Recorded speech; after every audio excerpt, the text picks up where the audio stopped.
Absolutely. You played for a coach on the final year of his contract before in Jason Garrett. Now Mike McCarthy's on the final year of his contract. How do you approach that? Because you've had experience this before. And I mean, what do you expect to happen or what do you want to happen? Yeah, I mean, for me, it's about control. I can control. Obviously, I'm very fortunate to be coached by Jason Garrett and to be able to reference this year to that last year in 2019 with him. It's still control what I can control, help and support Mike to every extent that I can. Obviously, it's unfortunate being hurt. Your coach seems like he's playing out his last contract and almost feeling like, I can't help, feeling helpless and helping him in this situation, especially a guy you believe in so much and you believe in being your head coach. But it's just continue to keep our conversations and just be real and help him in any way and help this team in any way that I can, being the leader. And obviously it's exciting when you see notes and comments Jerry makes about there being a possibility of re-signing the coach.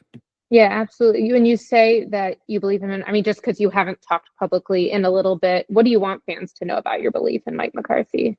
Yeah, that I believe in him wholeheartedly. I don't want to necessarily get into the nuts and the screws of it all. Obviously, but I think he definitely deserves a chance, another contract, and a chance to coach this team amongst and kind of, I guess you can say, more influence on his terms. Maybe a good way to say it. But I wholeheartedly believe in him. The guys won a Super Bowl. I know Jerry's attested to that. There's not many guys or coaches who have done that, and to have one that can do it from experience, and I know how valuable he's been for me. What's good, everybody? It's Big Game James, man. I'm back in these streets. I'm back in these work streets. You know what it is. Hey, man, I'm going to just talk some quick Cowboys football, some thoughts on Dak Prescott, what he just said. Actually, I'm going to show the video. If you haven't seen it, you probably already have. But I know you've heard it from 3,242 people about this subject already in the Cowboys community, but you ain't heard it from me. Also, little bonus today. We're going to start talking basketball. Basketball season is in. So I know a lot of y'all Cowboys fans don't want to hear no basketball, or the Mavs may not be your team. That's all good. But they my team. You feel me?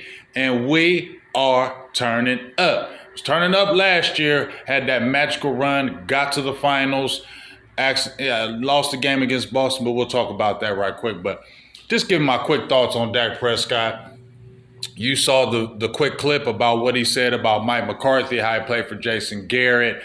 And, basically he given an endorsement. I haven't seen Dak do this.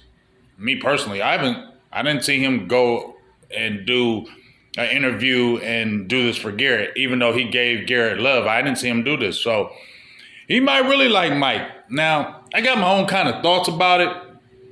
And I ain't saying Mike has no soft-ass camps or is some weak individual. I'm not saying that. But maybe Dak is a little more comfortable with the atmosphere under Mike McCarthy. It's like if you're working for a boss, right? You might get a new boss that might be a beast, right?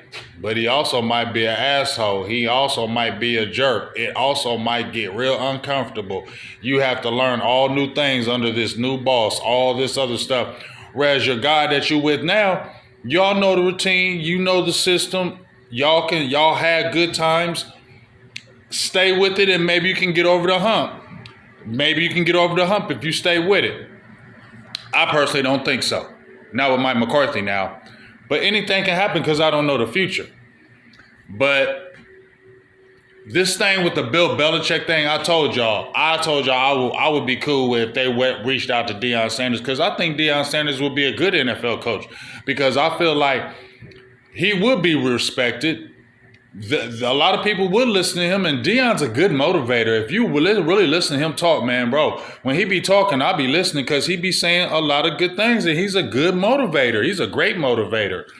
That's why kids love playing for him, and I think adults, older players in the NFL get money, I feel like they would too, and I feel like he could command respect.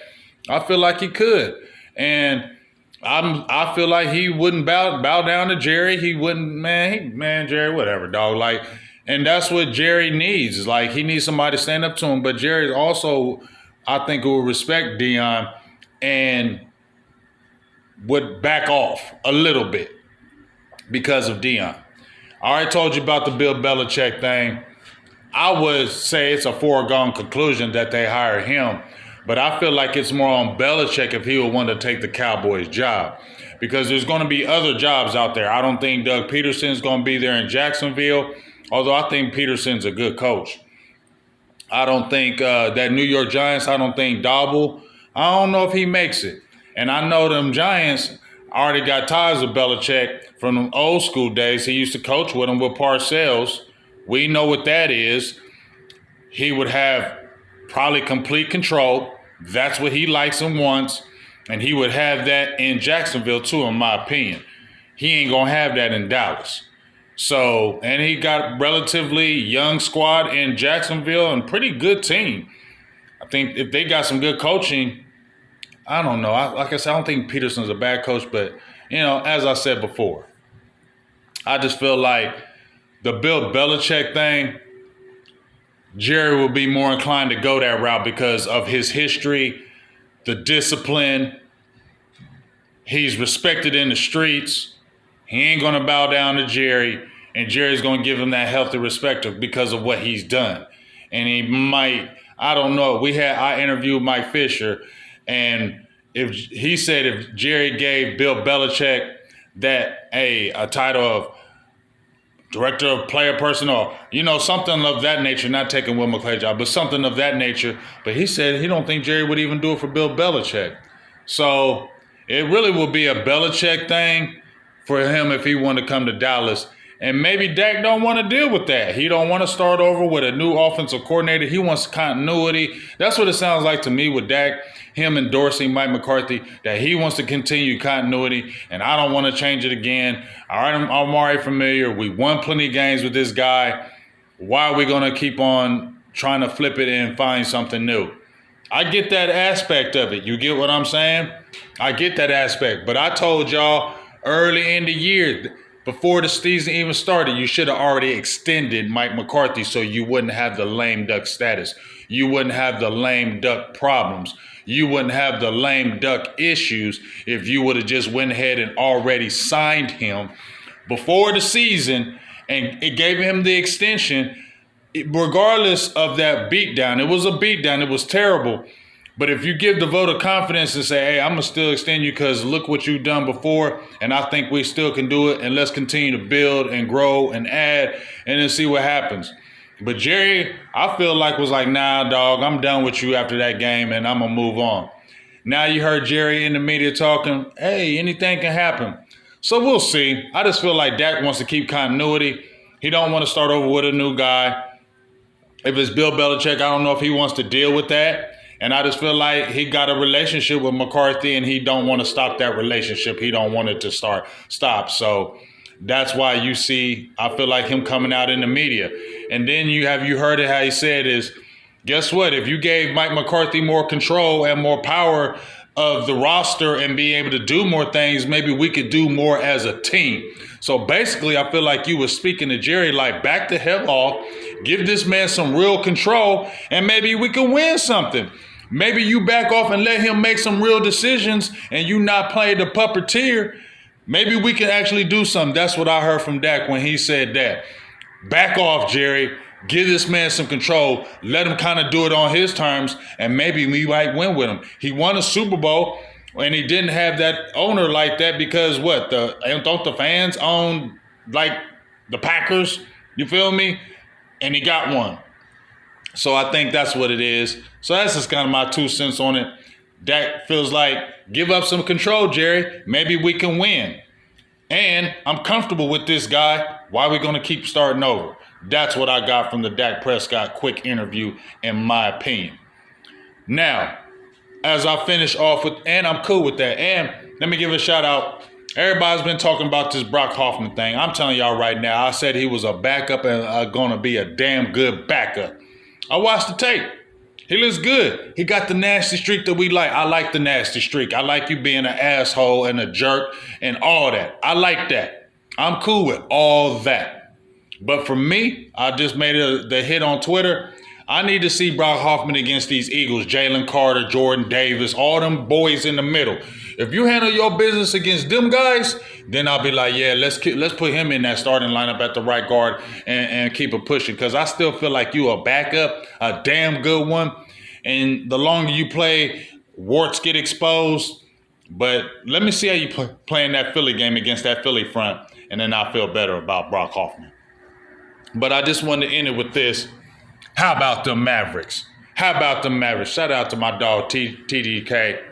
He's a beast in them streets on that Mavs. B-ball gave me a big shout out. I appreciate you, dog. You a monster in them streets and that basketball. But, man, I like that real GM over in Dallas Maverland. Now, I know basketball and football is different. I play both sports. I know it's different. The dynamic is totally different. I get that. But it ain't never different when you're dealing with the dynamic of being aggressive and always trying to stay on point and stay one step ahead of the competition. We seen that roster in 2022 when they went to the Western Conference Finals. You had Finney Smith, Reggie Bullock, Jalen Brunson, Dwight Powell. Bro, we had some players that I don't know even how you made it to the Western Conference Final because of Luka, right? But then you come back, you miss the playoffs, you get the Christian Woods, you get the JaVale McGee's, it's looking bad. We pissed, we upset, like, man, we going back into purgatory, dog. But he had a plan, and he stayed with that plan. And you reap the benefits when you went and got the Kyrie Irving, when you went and made the trade. First for Grant Williams, and you said, nah, we like that trade, but it ain't where it's at, and we don't think it's going to be the one that's going to take us over the hump. So we're going to trade you. After we traded for you, we're going to trade you in the midseason and get a dog in P.J. Washington. Because to me, I love everybody on that team, but P.J. Washington Jr. is my favorite player. He stands on. He just does everything I like. He's the type of player that I was more like back in the day. Even though I'm a guard, that was what I was, like a P.J. Washington, for real. I love P.J. Washington, love his game, and that was a great trade. I mean, you went and drafted, you sat the players out, you got the Derek Lively, you traded for Gafford. Please don't trade that, man. I love Gafford. Don't do that. You went out there, and we saw how we got to the finals and turned up and went crazy. Then they got smacked by Boston. Boston had a great game plan. Hey, go ahead and let Derrick Jones Jr., Tim Hardaway Jr., Josh Green. Go ahead and let them shoot. We ain't scared of them. We're going to wear down Luka and Kyrie, and we ain't going to let them lobs, and y'all going to lose. And it worked. So what did the Mavs do? They didn't sit on their hands, feet, whatever you want to call it, rest on their laurels because they could. Oh, we went to the finals last year. Let's run it back. No. Well, let's get even better. You go ahead and trade for Klay Thompson, right? Who I think should be coming off the bench. And I said that A1 day one. I actually said I didn't want Klay Thompson because he a light skin. Not I'm being funny. But I felt like, he just ain't that guy no more. And if he is, bring him off the bench. Obviously, he's a starter, but I still feel like you should bring him off the bench. But you went and got Klay Thompson, and he ain't even turning up. That's the good thing about this team. He ain't even been turning up, and he been injured. Luka been hurt. Kyrie been hurt. Lively been hurt. Gafford been hurt. Everybody been hurt, but you got this great depth on the team now. That pick, Najee Marshall, bruh, if you know basketball, Najee Marshall, I didn't know he was going to do that. I watched this game. I didn't know he was going to do that. He's a perfect complement to that team. Then you went out and got Quentin Grimes. Quentin Grimes and Najee Marshall are better than your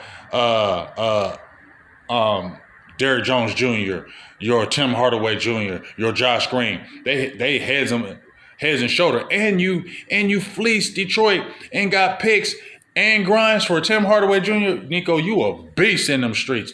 And you see where it's paying off.